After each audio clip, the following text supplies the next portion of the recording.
నమస్కారం కిరణ్ టీవీ ప్రేక్షకులకి స్వాగతం. నేను మీ గాయత్రి. ప్రస్తుతం మనతో పాటు ఉన్నారు ప్రముఖ ఆధ్యాత్మికవేత్త, జ్యోతిష పండితులు, ఇంటర్నేషనల్ అవార్డ్ గ్రహీత డాక్టర్ సుదర్శన్ శర్మ గురుగారితో మాట్లాడదాం. నమస్తే గురుగారు. నమస్కారం అమ్మా.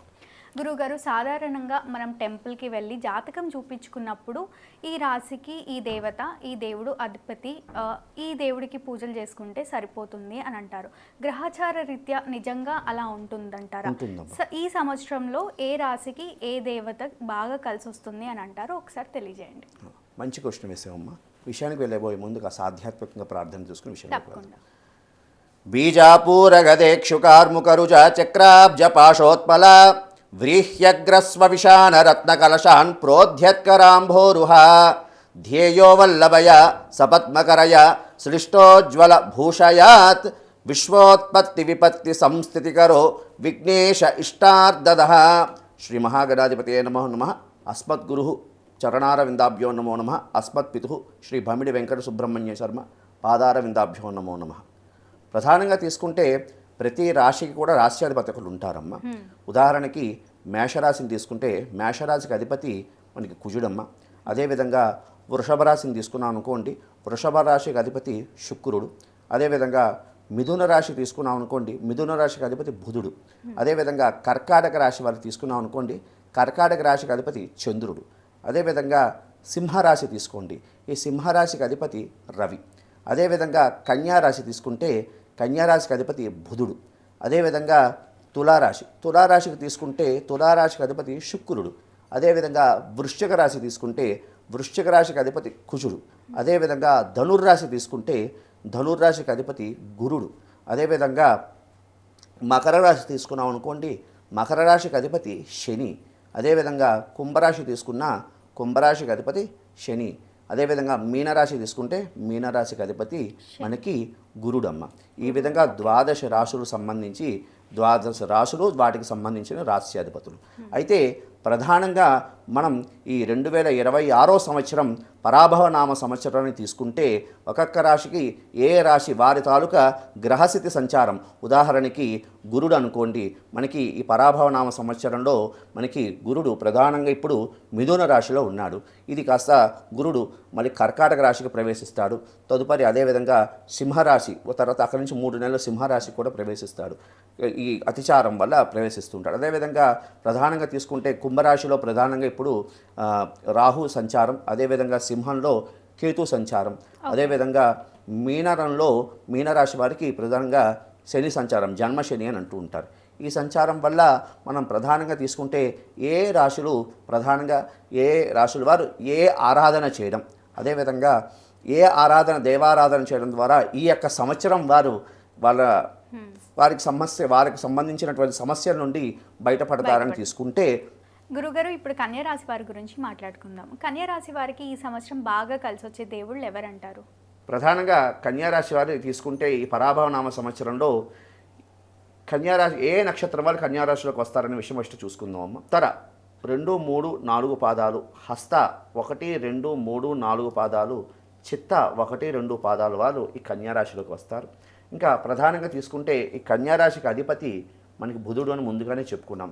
అదేవిధంగా ఈ కన్యారాశిని ప్రధానంగా తీసుకుంటే ఈ కన్యారాశి యొక్క గ్రహ సంచారాన్ని తీసుకుంటే ప్రధానంగా వ్యయంలో కేతు, అదేవిధంగా రాహుకేతుల ప్రభావం. అదే వ్యయంలో మనకి ప్రధానంగా కేతు అనే సంచారం ఉంది, ఎందుకంటే సింహంలో కేతు అనేవాడు ఉన్నాడు కదా. అదేవిధంగా షష్ఠ స్థానంలో రాహు ప్రభావం అనేది ఉన్నదమ్మ. వీటి వల్ల ఏమిటి అంటే, అదేవిధంగా సప్తమంలో శని ప్రభావం. వీటి వల్ల ఏమిటి అంటే, వీటి ప్రభావం వల్ల కాస్త ఈ యొక్క కన్యారాశి వారికి మిశ్రమ ఫలితాలు ఇవ్వడానికి అవకాశం ఉంది. అంటే ఆశాజనకంగా ఉంటుంది, మరి కాస్త బాగుంటుంది, కాస్త 50-50గా ఉంటుంది అన్నమాట లైఫ్ అంతా కూడా. మిశ్రమ ఫలితాలు కలగడానికి అవకాశం అనేది ఉంటుంది. ప్రధానంగా ఎందుకు అంటే గురువు ఈ రాశి వారికి చాలా యోగదాయకంగా ఉన్నాడు. గురువు బాగున్నాడు, యోగదాయకంగా ఉన్నాడు. ఎందుకంటే ప్రస్తుతానికి మిథున రాశిలోకి ఉన్న గురువు జూన్ 2వ తేదీన మనకి గురువు కర్కాటక రాశిలోకి ప్రవేశిస్తున్నాడు. తద్వారా ఈ యొక్క కర్కాటక రాశిలో ప్రవేశిస్తున్నాడు. తద్వారా ఈ కన్యారాశి వారికి విశేషమైనటువంటి యోగదాయకంగా సూచిస్తున్నది గ్రహస్థితి. కాబట్టి వ్యయంలో ఉన్నటువంటి కేతు, అదేవిధంగా షష్ఠ స్థానంలో ఉన్నటువంటి రాహు సంచారం వల్ల కాస్త ఈ అనారోగ్య సమస్యలు, అదేవిధంగా శత్రు బాధలు ఎక్కువగా ఉంటాయన్న. ఓకే. శత్రు బాధలు ఉంటాయి. అదేవిధంగా సప్తమం కలత్ర స్థానంలో శని సంచారం అనేది ఉన్నది. ఈ సప్తమ స్థానం కలత్ర స్థానంలో శని సంచారం వల్ల కాస్త భార్యాభర్తల మధ్య ఎడబాటు, ప్రేమికుల మధ్య కాస్త ఎడబాటు, ఇలాంటివన్నీ ఇబ్బందులు కలిగే సూచనలు కనపడుతున్నాయి. కాబట్టి ప్రధానంగా ఈ రాశి వారంతా ఈ సంవత్సరం అంతా కూడా ప్రధానంగా లలితా పరాభట్టారిక ఆరాధన చేయడం ద్వారా ఉత్తమమైనటువంటి ఫలితాలు కలగడానికి అవకాశం అనేది ఉన్నది.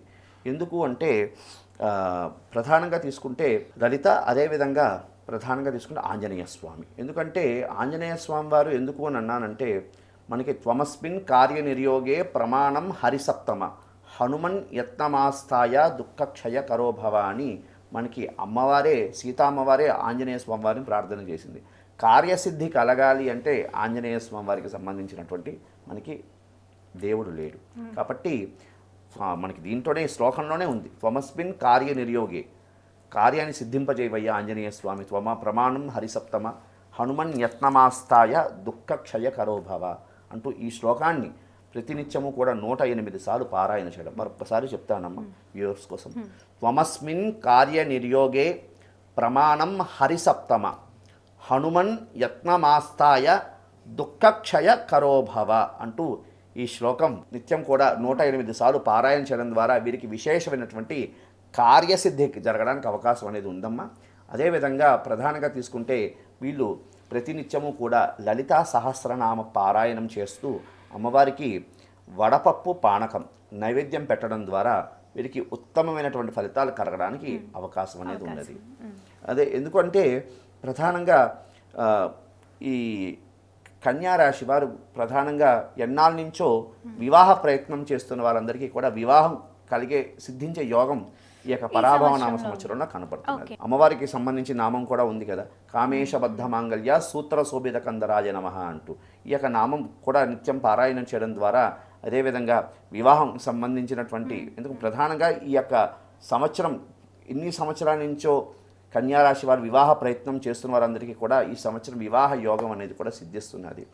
కాబట్టి ఈ లలిత అమ్మవారికి సంబంధించిన లలితా సహస్రనామం పారాయణ చేస్తుండడం, ఒకవేళ మనకి లలితా సహస్రనామం రాని వాళ్ళు ఏం చేయాలి అంటే లలిత అష్టోత్తరం అని ఒకటి ఉంటుందమ్మ. లలిత అష్టోత్తరం అమ్మవారికి కుంకుమార్చన చేసుకుంటూ కాస్త వడపప్పు పానకం నివేదన చేయడం ద్వారా ఉత్తమమైనటువంటి ఫలితాలు కలుగుతూ ఉంటాయి. అదేవిధంగా స్వామివారికి సంబంధించి ఆంజనేయ స్వామివారికి సంబంధించి త్వమస్మిన్ కార్యనిర్యోగే ప్రమాణం హరిసప్తమ హనుమన్యత్నమాస్థాయ దుఃఖక్షయ కరోభవ అంటూ అవకాశం ఉన్నవారు ఈ నామం 108 సార్లు పారాయణ చేసి పూగీ ఫలం నైవేద్యం పెట్టడం ద్వారా ఉత్తమమైనటువంటి ఫలితాలు కలగడానికి అవకాశం ఉంటుంది. తప్పకుండా గురువుగారు, ధన్యవాదాలు. శుభమస్తు.